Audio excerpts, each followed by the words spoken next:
What is going on, people? This is the JT Sports Show, episode 21. It is Thursday, October 13th, 4:30 p.m. The Wild have their home opener tonight against the New York Rangers. We'll talk about that. We'll talk about the Gophers, who go to Champaign this weekend to face the Illini. The Vikings go to Miami. They face the Dolphins. The Wolves, 1 week away, Wednesday next week, host the Thunder. Last night they played the Lakers. We'll talk a little bit about that. And then there's a little bit of Twins news that we'll get into. Let's start with the Wild tonight. I don't talk a lot about the Wild on here, as people that listen to this know, but I think it's a special occasion. Opening night is always exciting. But there's a few things I want to mention about the Wild that I've thought about. One, how good are they going to be this year? This is the first year where they have only had one goalie. Now, they'll probably have another goalie that they'll mix in, but Marc-Andre Fleury is the only goaltender that has experience. Last year they had Cam Talbot. This year it's just the Flower. How's that going to work? They don't have Kevin Fiala anymore. Is that going to be an issue for this team? Probably. Who do those goals come from? Is it Ryan Hartman? Is it Joel Eriksson Ek? Kirill Kaprizov can only do so much. Obviously, Matt Zuccarello is a good player. Rossi, I think he plays. The other guy, newcomer from last year, I'm blanking on his name right now. But either way, Kevin Fiala, how much are they going to miss Kevin Fiala? I think it could be an issue on the offensive end. Defensively, they're pretty good. I heard a lot of talk about Matt Dumba in the offseason. Is he a locker room issue? Is he somebody that might get traded at the deadline? That's a question. And they have Brodin still. They have Spurgeon still. Their defense is not the issue on this team.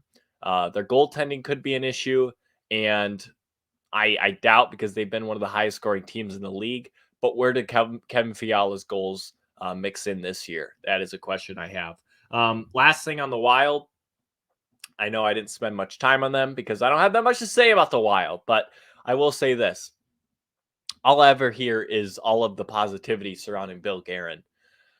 How long does Bill Guerin have until the Love Fest ends? Because well, at some point, the Love Fest ends if your team can't make it past the first round of the playoffs. That's just how it works. The Wild are in quote unquote the state of hockey. It's easy to get free agents here. He's sort of botched the salary caps system is in flux right now because they have all that money owed to Parisi and Suter. I could be wrong about this. I could be wrong about a lot of what I'm saying right now, but this is off the top of the melon. Bill Guerin, I don't know if they don't get past the first round this year, I think he's in danger of losing a lot of fans. He probably will still have a job because the team is relevant. It's not like they're a dumpster fire like they have been in the past. But quite honestly, I think Bill Guerin needs to make some moves. Maybe it's a couple trades at the deadline. Maybe it's cutting another player. I don't know what it is. But Bill Guerin has to do something to get this team to take another step because you can't put everything on Kirill Kaprizov. The Gophers, they go to Champaign, Illinois this weekend. 3-point favorites against the Illini. The Illini are the 24th ranked team in the country. They have been playing good lately. They just smoked Wisconsin a couple of weeks ago, which caused Paul Chryst to be fired. The Gophers just lost to Purdue a couple weekends ago. They've had a bye week to think about it, which sucks. I wish they played last weekend to get the momentum back on their side. But this is the weekend they will have to do that. This will be a tough matchup. The Illini running back, Chase Brown, is second in the nation in rushing yards. Mo Ibrahim is just as good, in my opinion. He doesn't have nearly as much because he missed a game.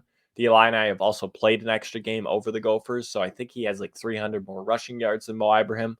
But I'd still take Mo Ibrahim because Mo Ibrahim is a freaking ball of what's the thing PJ Fleck called him? It's like a spiky ball running down or rolling down. That's totally off of what PJ called him. But either way, Mo Ibrahim is a very, very good running back, and I would take him over Chase Brown. But the Gophers have to stop the run this week. The Illinois quarterback, Tommy DeVito, former Syracuse quarterback, is questionable to play. He is probably more on the doubtful side from what I've been hearing from all of my sources. But They haven't been a big passing team anyways. DeVito has played well. Their defense is pretty solid. Brett Bielema is a very good coach. He's getting a lot of praise this year for good reason. The Illini haven't been ranked in years. And so for good reason, they're ranked 24th. If the Gophers can go on the road and win this game, beat a ranked team on the road, that would mean a lot.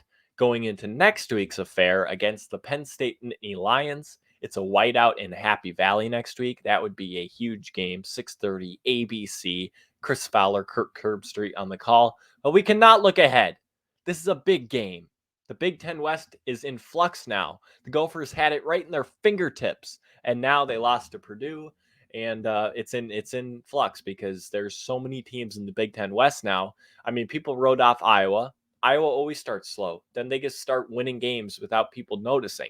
That's what's probably going to happen. Wisconsin, people wrote them off. Paul Chryst was fired. They come back the next week, and Wisconsin kills whoever they play. Jim Leonard is a very good coach. He's been well regarded for years as the defensive coordinator at Wisconsin. He was a very good player at Wisconsin. He is now their interim head coach. I think the players like him. I think they put a lot of trust in him, and I think they're going to play hard for him.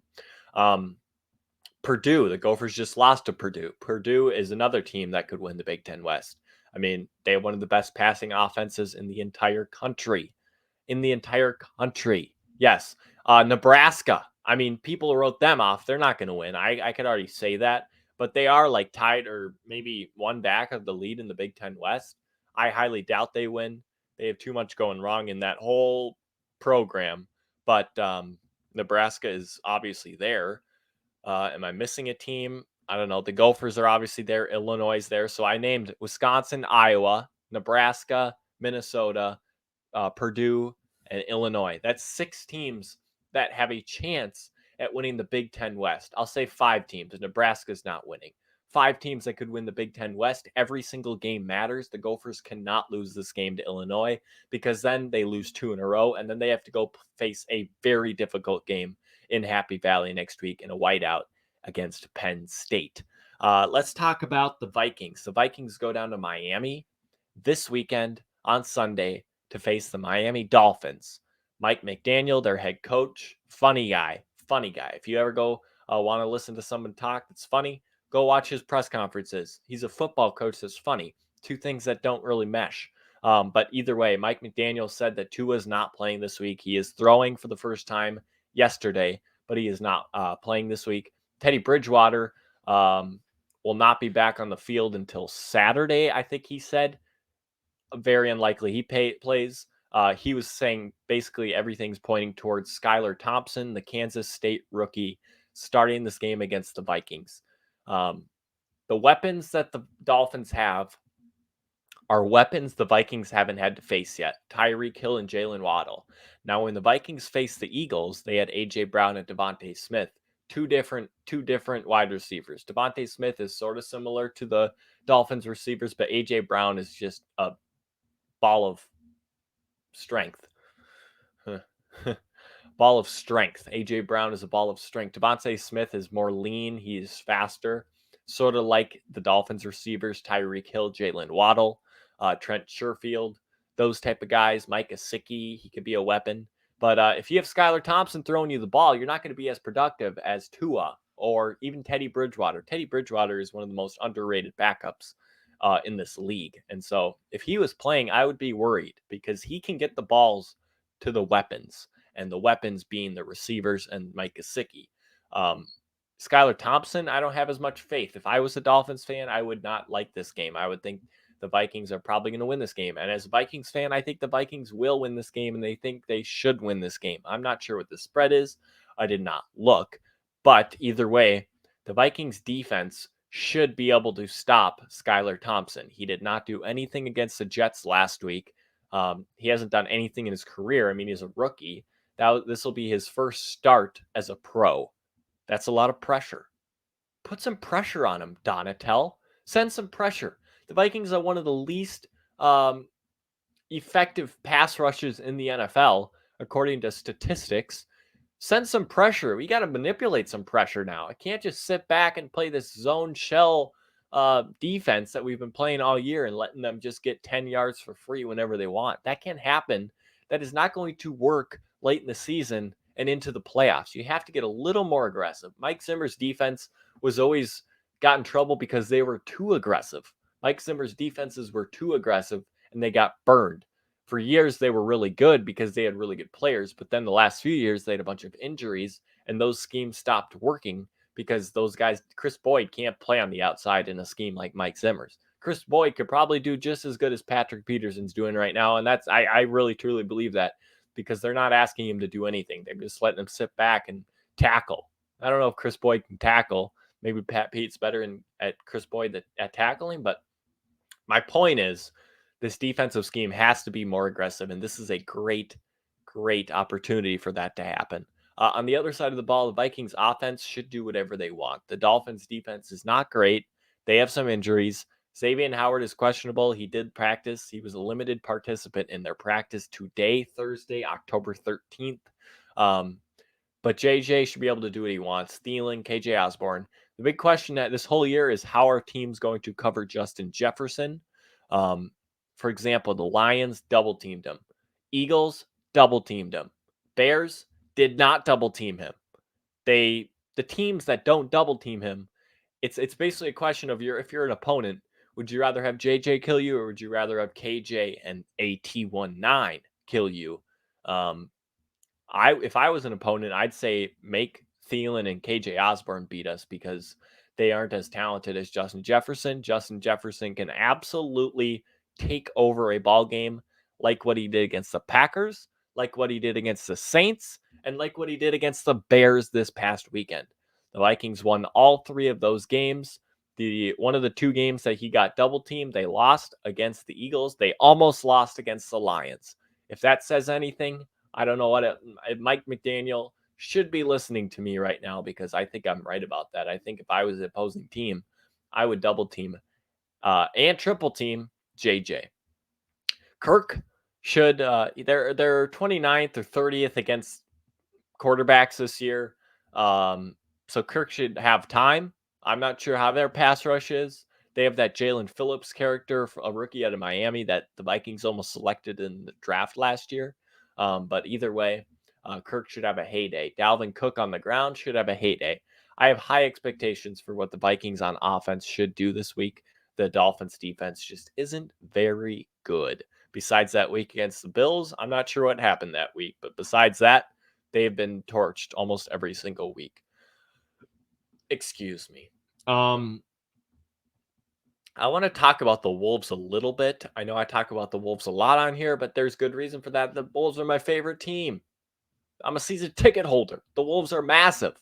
They are taking over this town. Get ready. Next week, Wednesday, Target Center. Thunder come to town, home opener. But let's talk a little bit about the game last night. Kat and Rudy did not play. You know who played for the Lakers? Listen to this. LeBron James, Anthony Davis, Russell Westbrook, Patrick Beverley, Lonnie Walker, everybody. The Wolves didn't have the Twin Towers. They didn't have the Target Centers. Those are some good nicknames. They didn't have Kat and Rudy Gobert last night, and yet they still beat the Lakers. That says a lot. John Hollinger, people in the national media, the talking heads, have talked about the depth of this Wolves team and how there isn't any depth. Well, I hate to break it to them, but the Wolves have about 12 guys that they could throw out there, and I would be comfortable with. Chris Finch would be comfortable with. A lot of the fans would be comfortable with. Austin Rivers, Bryn Forbes, Kyle Anderson, Taurean Prince, Jordan McLaughlin, Jalen Noel, Naz Reid. These are all bench guys. Those are all bench guys that are competent NBA players. Don't even mention Luka Garza, who's been torching other teams in the preseason. Eric Pascal hasn't played. I think he's bothered by an injury right now. He's an NBA player. These are all guys that I would be confident in if we had to throw them in the ball game. Now, a lot of those guys will be in the ball game because those are bench pieces. But either way, this team has depth up the wazoo, the deepest team in Timberwolves history, according to people that I've listened to that have watched this team for longer than I have. I've been watching this team for about 7-8 years. Those people have been watching this team for about 20 years. John Krasinski being one of them. He's covered the team for this is, I think, his 19th season, 20th season maybe. Johnny Athletic's seen it all. and this team is about as deep as he's seen. And he said these are the highest expectations of any team in Wolves history. That says a lot, or does it? Well, the Wolves did have a conference finals trip, and next year, things went awry. Let's say that with KG and the boys. But how the Wolves handled the expectations this year, we'll have to see. Patrick Beverley went on his podcast earlier this week, talked about. He was asked the question, "What do you think this Wolves team is now going to miss this year?" He said that guy in the locker room that is a veteran presence that if this team loses 3 games in a row, who's going to put him in the shape? Who's going to hold him accountable? I'm hoping it's Anthony Edwards. Pat Bev basically just said that answer because the answer was him. Like he was that guy last year. So that's just Pat Bev. I miss Pat Bev. I wish we still had Pat Bev, but you got to get rid of stuff to get Rudy Gobert. Last night's game, Naz Reid went freaking off. I'm still questioning how he's going to get into this lineup consistently, but he's making it tough on Chris Finch. Chris Finch last year, this was Dane Moore's episode podcast the other day. They were talking about how Chris Finch, you know what? It's like his job is harder this year, even if he has better players, because last year he didn't have many options. Like he just had to put out these guys, and the way they play defense, they only really played one defense about 95% of the time. It was a crazy, hectic, high wall defense where they were just running around and being athletes. This year, they might play some of that. They might play some drop coverage. He's going to have to worry about rotations a lot more than last year. He has a lot more bodies. He's got a lot more egos. I'm hoping that will not be an issue, the ego part of it. But yeah, Chris Finch is going to have to pull the right buttons this year if this team wants to go deep into the playoffs. And I think he's capable. I think Chris Finch is a genius. He was ranked second among his peers in the GM survey as offensive minds. And we have a defensive coordinator coach in Elston Turner, who a lot of players respect, a lot of coaches around the league respect, and I respect. So the Wolves did beat the Lakers last night. That was a good win. Luka Garza went off, like I said. Naz Reid went off, like I said. D'Lo looked very comfortable, very, very good. I mean, he was setting up Naz all night. He was knocking down his shots. That's the D'Lo we need. First few games of the year, I'm expecting D'Lo and Rudy to figure themselves out. Might not look pretty. They'll have some lobs. D'Lo or Rudy will set some good screens for D'Lo. D'Lo will pop some mid ranges. Hopefully, make a lot of them. But it will take a couple games for them to get acclimated to each other. Let's talk about the Twins, and then I'll let you go. 17 minutes in. The Twins, their season ended. Now, people might ask, why are you talking about the Twins? Well, today, news came out that Carlos Correa is opting out of his contract. Not a surprise. Not a surprise to the littlest. Now, the question is, he had a solid year. Now, people might think he didn't, but almost all of his numbers were better than years prior. I mean, he was hitting a higher batting average. His OPS was super high. Home runs was about average for him. I think he had low 20s somewhere, or maybe 22, 23. But Carlos Correa had a good year. The Twins are expected to offer him a long-term deal. The question is whether he takes it and how much is that deal worth. Carlos Correa all year was talking about how much he loved it in Minnesota, how much his wife loved it in Minnesota, how much he enjoyed the community playing here. Well, the team didn't do great. Phil Mackey tweeted about why, or he didn't say why, but did they fumble the bag on possibly getting assets for him, because they didn't make the playoffs, but they also didn't trade him and get assets for him. Well, midway through the year, when you would have traded him, the team was in first place, and so you're not going to trade him then. That's just not how it works. It would have made no sense to trade him at that point. They actually bought during the trade deadline and got a couple of pitchers that were bad. They were really bad. Jorge Lopez was bad. So Jorge Lopez is back on the team. Tyler Molly. God, this team, I haven't watched their games in a while. I mean, they were irrelevant for the last month of the season. Either way, Tyler Malley, I think that's his name. He got hurt, his shoulder, I believe. He's had injury issues. Is that trade going to be another one that looks bad? Derek Falvey is staying for the foreseeable future. Rocco Baldelli staying for the foreseeable future. Tommy Watkins, still third base coach. He made a lot of mistakes this year, but he is a fan favorite in the clubhouse, and I guess he is going to continue with that position. They did get rid of their trainer, Michael Salazar.